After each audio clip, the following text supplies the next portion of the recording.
읽겠습니다. 누가복음 18장 1절부터 8절까지입니다.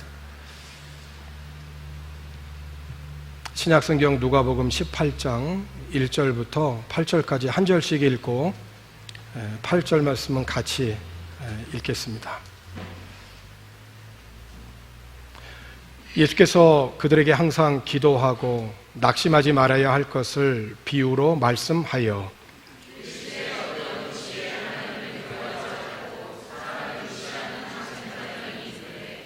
그 도시에 한 과부가 있어 자주 그에게 가서 내 원수에 대한 나의 원한을 풀어주소서 하되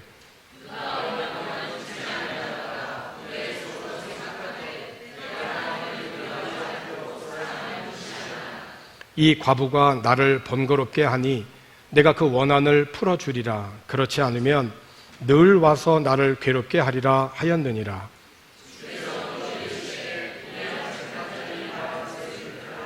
하물며 하나님께서 그 밤낮 부르짖는 택하신 자들의 원한을 풀어주지 아니하시겠느냐? 그들에게 오래 참으시겠느냐? 내가 너희에게 속히 그 원한을 풀어주시리라. 그러나 인자가 올 때 세상에서 믿음을 보겠느냐 하시니라. 아멘. 군인이나 운동 선수 이런 어떤 전문적인 그런 분야에 종사하는 사람들은 자기 역할이나 혹은 임무를 감당하기 위해서 정말 피나는 연습을 하죠. 축구 선수는 슈팅 연습을 하루에도 수백 번을 합니다. 농구 선수 역시 하루에도 수백 번, 아니 어떤 선수는 하루에 공을 1000번을 던진다고 그럽니다. 심지어 눈을 감고 던진다고도 하죠. 왜 이렇게 훈련을 합니까? 실제적인 경기를 하게 되면 나에게 오는 공이 항상 오는 쪽으로만이 아니라 언제 어디서 어떻게 어떤 상황에서 공이 나에게 올지 모르기 때문에 무의식 중에도 정말 이 감각적으로 이렇게 반응하기 위해서 정말 피나는 그런 훈련과 연습을 합니다. 그렇게 해서 설령 정상에 도달했다 할지라도 자만하지 아니하고 꾸준하게 자기 관리를 계속해 나가죠. 영적인 일도 이와 비슷합니다. 이미 주님께서 우리의 구원을 위해서 모든 일을 다 이루셨다라고 말씀하셨습니다. 우리는 그 예수님의 말씀을 믿고 그 예수님의 말씀에 믿음으로 감사함으로 반응하여 순종하면 되는 겁니다. 주님의 편에서는 다 이루셨습니다. 하지만 그 주님이 하신 일에 대하여 나에게 있어서 내 편에서는 마땅히 해야 될 반응이 있는 것입니다. 신앙은 반응인 것입니다. 특별히 기도와 관련해서는 우리는 운동선수가 피나는 연습을 하는 것처럼 기도도 언제 어떤 상황에서도 기도하는 반응이 우리가 저절로 나와야 됩니다. 어떤 일이 심히 고민이 되고 어떻게 해야 될지 몰라서 국리 끝에 내가 지금 어디 있는가 딱 봤더니 교회에 와 있어요. 이건 뭐죠? 내가 어떤 일이든지 항상 교회를 찾았던 거예요. 그러니까 늘 교회를 찾고 기도하는 것에 내가 익숙해 있는 사람은 나도 모르게 어떠한 내가 무의식적으로 그렇게 반응을 하게 되는 거예요. 누가복음 22장 39절에 있는 말씀을 보니까 예수께서 나가서 습관을 따라 감람산에 가심에 제자들도 따라갔더니, 여기 습관을 따라 감람산에 가셨다라고 하는 이 말씀은 예수님께서 늘 하시던 대로 감람산이라고 하는 곳에 기도하러 가셨다라고 하는 것입니다. 그러니까 예수님께서 자주 이곳에 들르셔서 기도를 하셨어요. 후에 가룟 유다가 예수님을 잡으러 이곳을 찾아온 것을 보면 알 수 있죠. 위기의 순간에 흔들리지 않고 하나님의 뜻에 순종할 수 있는 것은 전에 행하던 대로 라고 하는 이 경건의 연습이 있어야만 가능한 거예요. 다니엘서 6장에 있는 말씀을 가보게 되면 30일 동안 왕 외에는 어떤 신에게나 사람에게나 무엇을 구하면 그 사람은 사자굴에 던져 넣는다라고 하는 왕의 조서가 내려지고 그 조서가 변하지 않도록 왕의 도장을 찍고 금령을 발표하게 됩니다. 그런데 다니엘은 이 도장이 찍힌 것을 알고도 어떻게 했나? 다니엘서 6장 11절에 있는 말씀을 보면 다니엘이 이 조서에 왕의 도장이 찍힌 것을 알고도 자기 집에 돌아가서는 윗방에 올라가 예루살렘으로 향한 창문을 열고, 이 말이 참 중요하죠. 전에 하던 대로. 그러니까 늘 그가 했던 게 있어요. 늘 하던 게 뭡니까? 하루 3번씩 무릎을 꿇고 기도하고 하나님께 감사한 겁니다. 그러니까 이 위기의 순간에도 그가 흔들리지 않고 하나님을 바라보면서 기도할 수 있었던 것은 어디에 있냐면 늘 전에 하던 대로 하루 3번씩 그렇게 예루살렘을 향하여 그렇게 무릎 꿇고 기도하고 감사하였기 때문에 위기의 순간에도 그가 흔들리지 않고 하나님 앞에 이런 믿음의 자세, 특별히 기도의 자세를 가질 수 있었던 것이죠. 제자들이 예수님을 감람산에 따라가기까지는 했지만 예수님의 그 기도하는 습관까지는 따라가지는 못했어요. 여러분, 아브라함이 하나님의 말씀을 쫓아갔지 않습니까? 그런데 아브라함과 함께 쫓아간 사람이 있었죠? 누구입니까? 롯입니다. 롯도 이 복된 자리에 아브라함과 함께 같이 동행을 했어요. 그런데 그의 아브라함의 인생과 롯의 인생을 비교해 보면 확연하게 차이가 나요. 무슨 차이죠? 아브라함은 하나님이 말씀하실 때 그 말씀을 쫓아갔고, 롯은 말씀을 쫓아간 게 아니라 아브라함을 쫓아간 거예요. 그러니까 그가 어떤 결정적인 어떤 것을 선택해야 하는 그런 기준 앞에 딱 섰을 때 눈에 보이는 것으로 선택을 한 거예요. 말씀을 쫓아서 행했어야죠. 말씀을 쫓아간 아브라함은 하나님을 바라보고 하나님의 편에서 믿음의 관점에서 모든 걸 선택했어요. 그런데 사람을 따라간 이 롯은 눈에 보이는 대로 그 상황과 그런 모든 기준을 정해서 결정했던 거예요. 여러분, 은혜의 자리에까지 따라갔다면, 복 있는 자리에 오셨다면, 하나님의 말씀을 듣고 그분의 말씀에 믿음으로 반응해서 순종하고 그분의 뜻을 구하는 기도자가 되어지기를 주의 이름으로 권합니다. 오늘 본문에 있는 말씀을 보면 우리가 잘 아는 불의한 재판관과 과부에 대한 이야기가 나옵니다. 이 이야기는 예수님께서 제자들에게 하신 것인데, 예수님께서 제자들에게 왜 이 비유를 말씀하셨냐면 뭘 가르쳐 주시기 위해서예요. 이야기의 목적이 있었던 겁니다. 이 이야기의 목적은 뭐냐면 우리가 읽은 18장 1절 말씀에 분명하게 기록되어 있어요. 18장 1절 말씀에서 예수께서 그들에게 항상 기도하고 낙심하지 말아야 할 것을 비유로 말씀하여. 그러니까 우리는 금방 알 수 있는 거죠. 우리가 하나님 앞에 기도하면서 기도에 그 큰 2가지 전제가 있다는 거예요. 하나는 기도는 항상 하는 것이다. 기도는 어떤 특별한 일이 있을 때만 이렇게 정해서 하는 게 아니라 기도는 아예 삶이 돼야 된다. 우리의 삶이 아예 그냥 기도하는 것이 돼야 된다. 기도는 항상 하는 것이다. 하나는 기도는 낙심하지 말아야 된다. 기도를 하면서 어떤 기도의 그 어떤 이루고자 하는 그런 응답의 그 내용들이 있잖아요. 우리가 기도하면서 이것이 이루어지기를 위해서 간절히 간구하죠. 그런데 그 기도가 응답이 되지 않을 때가 있어요. 아니면 더디 올 때가 있어요. 그때 기도하는 자는 낙심하지 말아야 된다. 이 2가지를 교훈해 주시기 위해서 예수님께서는 오늘 이 본문에 있는 비유를 말씀하신 겁니다. 여러분, 기도는 정말 호흡입니다. 영적인 호흡입니다. 우리가 호흡을 하지 아니하면 그 사람은 죽은 사람과 마찬가지죠. 기도가 없는 자는 그래서 유혹에 빠질 수밖에 없고, 기도하지 않게 되면 시험에 들 수밖에 없어서 영적인 모든 삶에 실패할 수밖에 없다는 것입니다.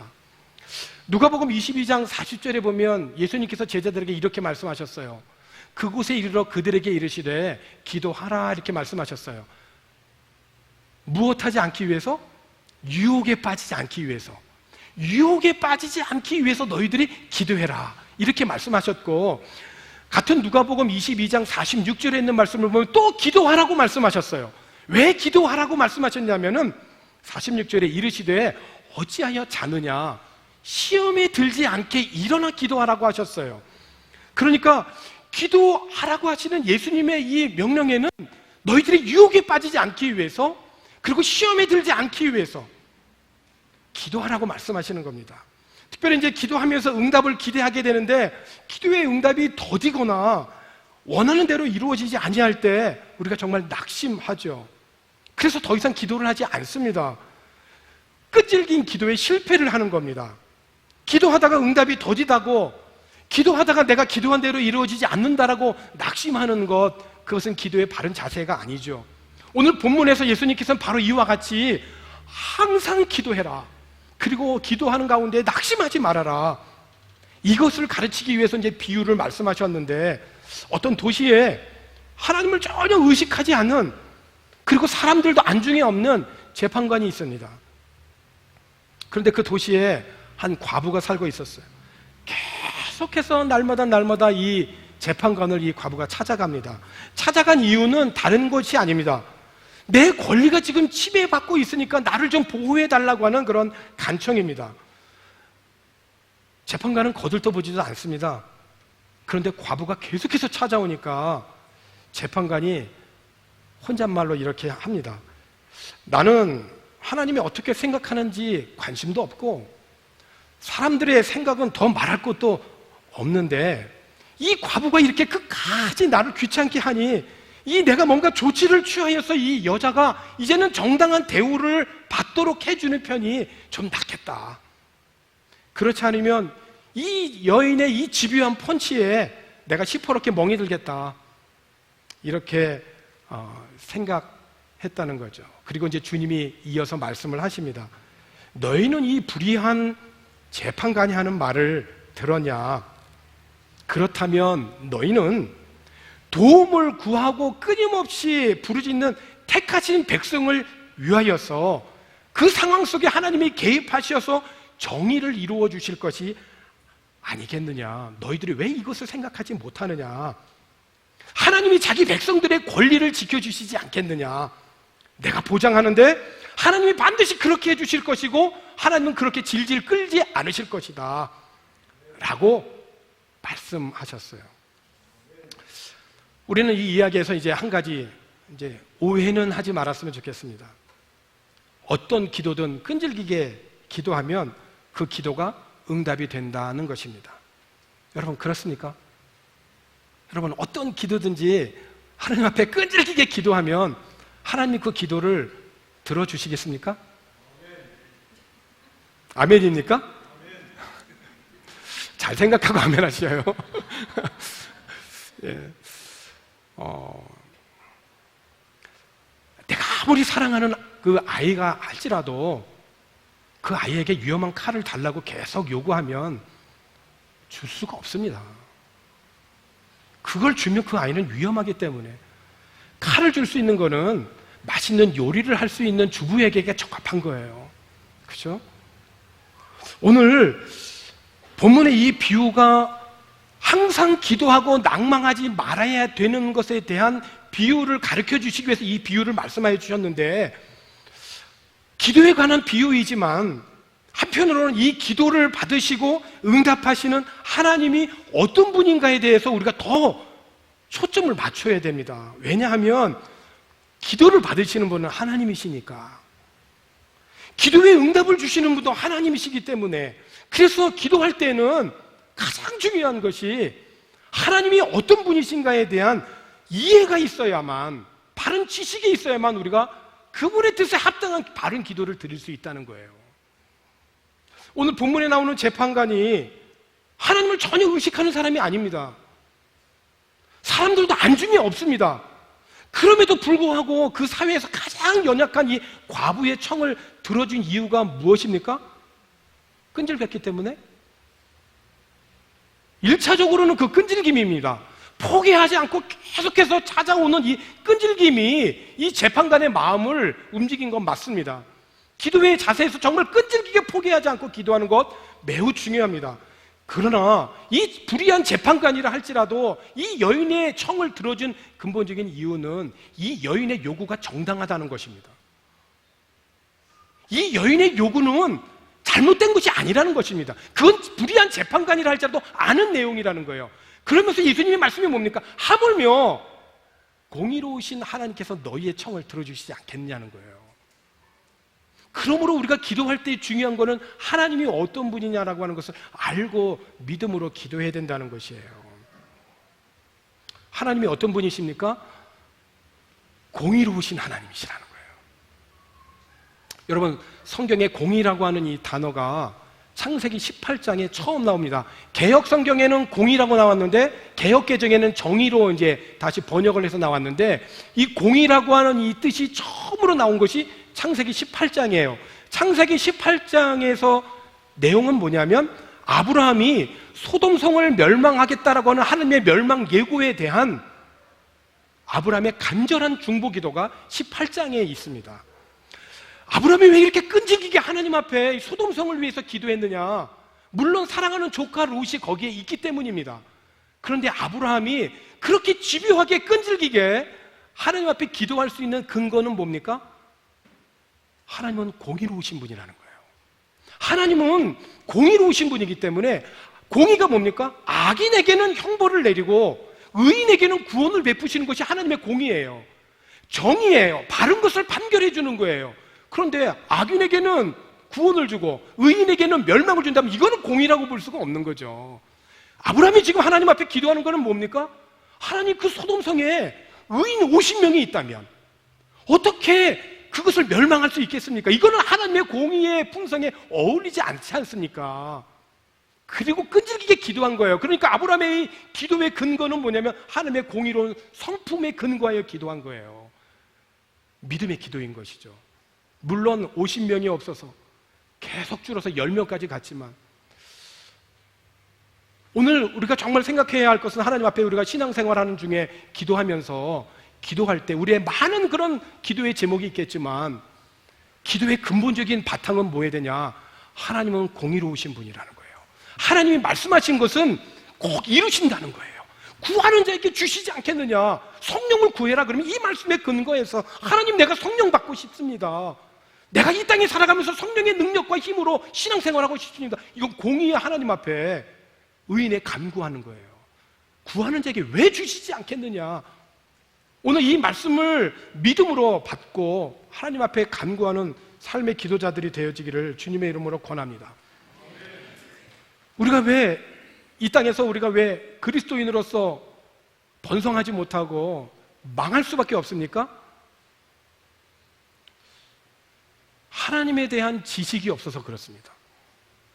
왜 우리가 하나님의 바른 기도를 못합니까? 하나님의 그 공의로우심을 우리가 잘 이해하고 믿지 못하기 때문에. 호세아 4장 6절에 있는 말씀을 보면 내 백성이 지식이 없음으로 망한다 그랬어요. 이 지식은 무슨 지식입니까? 하나님을 아는 지식이요. 너희가 이 지식을 버렸기에 하나님께서도 버렸다는 거예요. 많은 사람들을 이끌어야 할 그 제사장이 되지 못하게 할 것이고 너희가 내 하나님의 율법을 잊어버렸기 때문에, 그래서 너희들의 백성이 망한 것은 하나님을 아는 지식이 없어서 망했다. 그럼 어떻게 하면 될까요? 호세아 6장 1절에 있는 말씀을 보면 오라 우리가 여호와께로 돌아가자. 하나님이 어떤 분이시기에 하나님이 우리를 비록 찢으셨지만 도로 낫게 하실 분 아니냐, 우리를 치셨지만 싸매어 주실 것이 아니냐. 3절에 보면 그러므로 우리가 여호와를 아는데 힘써 여호와를 알자는 겁니다. 힘써 여호와를 알자. 그리고 주님이 정말로 원하시는 게 뭘까요? 6절에 있는 말씀을 보면 나는 이거를 원한다는 거예요. 인애를 원하고 제사를 원하지 아니하며 번제보다 하나님을 아는 것을 원한다. 여러분, 우리가 예배에 생명을 걸지 않습니까? 함께 예배하지 못한 것에 대해서 이 코로나 바이러스로 인하여서도 그래도 함께 모여서 예배하는 이것이 우리들의 생명입니다라고 어려운 가운데서도 모이지 않습니까? 예배의 생명을 정말 겁니다. 그런데 정말 하나님께서 원하시는 게 뭡니까? 나는 인애를 원하고 제사를 원하지 않는다는 거예요. 하나님 앞에 바른 제사를 드리지 않습니다. 하나님 아는 것을 원한다는 거예요. 매일 아침 지금 21명인가요? 원하는 분들에게 말씀을 보내주고 있어요. 하루에 4장씩. 정말 우리가 집중해서 하나님의 말씀을 잘 듣고 그 말씀 속에서 나에게 주시는 하나님의 오늘 뜻이 무엇인지를 정말 집중해서 듣고 그것을 메모하고 내 마음에 새기고 그것이 내 삶의 가치가 되고 생각과 판단의 기준이 되어서 내 삶이 정말 변화돼야 돼요. 하나님 아는 것을 원하신다는 거예요. 정말 우리가 기도하는 기도자로서 하나님의 품성을 이해하는 것, 그래야 하나님의 마음에 합한 기도를 드릴 수 있는 거예요. 오늘 본문에 있는 말씀에 다시 돌아와서 우리가 정말 기도할 때 명심해야 할 것은 하나님은 공의의 하나님이시다. 힘없는 과부였다 할지라도 자신이 정당한 대우를 받을 수 있도록 간구하는 그 법이 있고, 그 법을 집행하는 집행관이, 재판관이 비록 불의한 자라 할지라도 그에게 끈질기게 간구함으로 보장되어 있는 이 법에 하나님의 공의를 몸소 체험하게 되었던 거죠. 사랑하는 성도 여러분, 지금 우리가 살고 있는 이 바기오 지역뿐만 아니라 전 세계적으로 지금 코로나19라고 하는 재앙을 당하고 있습니다. 도시가 폐쇄되고 함께 예배하지 못하고 언제 어떻게 코로나 바이러스에 감염되어서 우리들의 일상의 삶이 제한을 당할런지 정말 예측하기 어려운 때에 우리가 놓여 있습니다. 정말 이렇게 상황이 매우 심각한데도 기도하지 않는다면, 상황이 이런데도 기도하지 않는다면 이것이야말로 진짜 재앙인 것입니다. 우리는 지금 재앙 가운데 있습니다. 그런데 정말로 재앙은 이런 상황 가운데에서도 기도하지 않는다면 그거야말로 정말 재앙이라는 거예요. 기도해야 할 때 기도에 실패한 제자들을 보십시오. 사탄에게 빌미를 제공했지 않습니까? 그리고 결국 예수님을 버리고 뿔뿔이 흩어져서 도망가게 되고 예수님을 부인하게 되고 예수님을 심지어 저주하게 되고 멀리 떠나버리게 되는 그러한 일들은 결국 예수님의 말씀대로 기도해야 할 때 기도하지 않아서 그들은 영적 삶에 실패할 수밖에 없었던 것입니다. 오늘 본문에서 예수님은 비유를 마치면서 8절에 있는 말씀에서 내가 너희에게 이르노니 속히 그 원한을 풀어주시리라. 그러나 인자가 올 때에 세상에서 믿음을 보겠느냐.